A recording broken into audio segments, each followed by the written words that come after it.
Long before any European ships sailed west across the Atlantic, the lands we now call the Americas were alive with people.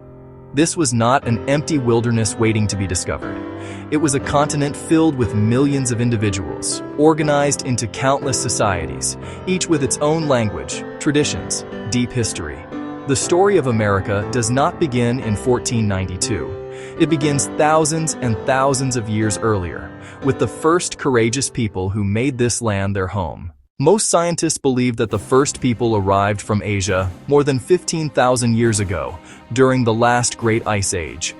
At that time, massive glaciers locked up so much of the world's water that sea levels were much lower. A vast land bridge, known as Beringia, connected what is now Siberia with modern-day Alaska. Small, resilient groups of hunters and gatherers likely walked across this land bridge, following the great herds of megafauna like woolly mammoths, mastodons, giant bison. Other theories suggest some may have traveled by boat, hugging the coastline, island hopping their way down the Pacific coast. Once they arrived, these first peoples, often called Paleo-Indians, began a slow but steady process of exploration and settlement that would eventually cover two entire continents, from the frigid Arctic to the windswept tip of South America. They were highly skilled survivors, living in small, mobile family groups. Their lives were dictated by the seasons and the movement of the animals they depended on for food, clothing, and tools. They developed sophisticated toolkits, most famously the fluted Clovis points, finely crafted spearheads of stone that were lethally effective for hunting the enormous animals of the Pleistocene era. Their world was one of constant movement and deep knowledge of the natural world. This initial period of settlement lasted for thousands of years. As the great ice sheets retreated and the climate warmed, the world these first Americans knew began to change dramatically. The giant mammals they had hunted for millennia started to disappear, forcing people to adapt to new environments and find new sources of food. This challenge spurred incredible innovation. People began to hunt smaller game, fish more intensively, and develop a much deeper understanding of the plant life around them. Over thousands of years, the mobile lifestyle of the first hunters and gatherers slowly gave way to a more settled existence in many parts of the continent. This monumental change was driven by two key developments: a deeper, more systematic use of wild plants and, eventually, the revolutionary practice of agriculture. In different regions at different times, people discovered they could actively cultivate certain plants, ensuring a more reliable and abundant food supply.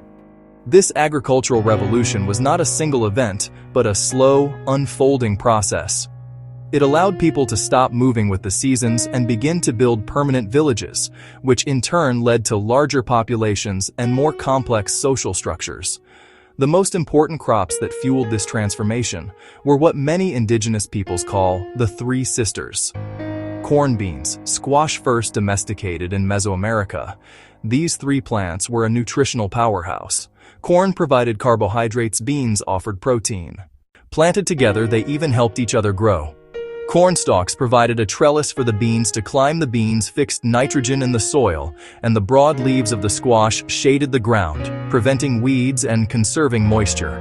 The arrival of these crops in the lands north of Mexico was a game changer, allowing for the rise of large, sedentary societies. With farming came new technologies and new ways of life. People needed tools to clear land, plant seeds, and harvest crops, so they developed stone hoes and digging sticks.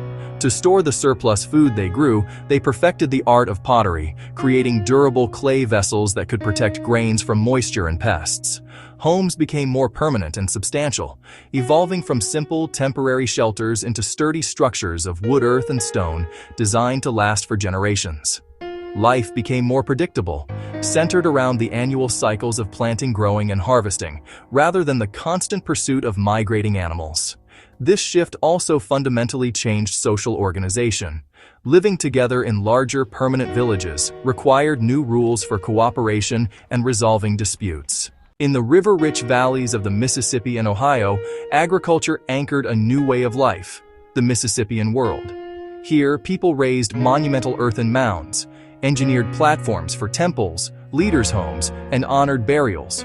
Their greatest city was Cahokia, near today's St. Louis. A bustling center of ceremony, politics, and trade. At its peak around 1100, Cahokia may have held 15,000 to 20,000 people, larger than London at the time. Monk's Mound rose nearly 10 stories and spread across more than 14 acres, the city's ceremonial and political heart. Roads and rivers tied communities together, moving copper, shells, pottery, and ideas across vast distances. The Mississippians' planning, engineering, and community life left a lasting imprint on North America.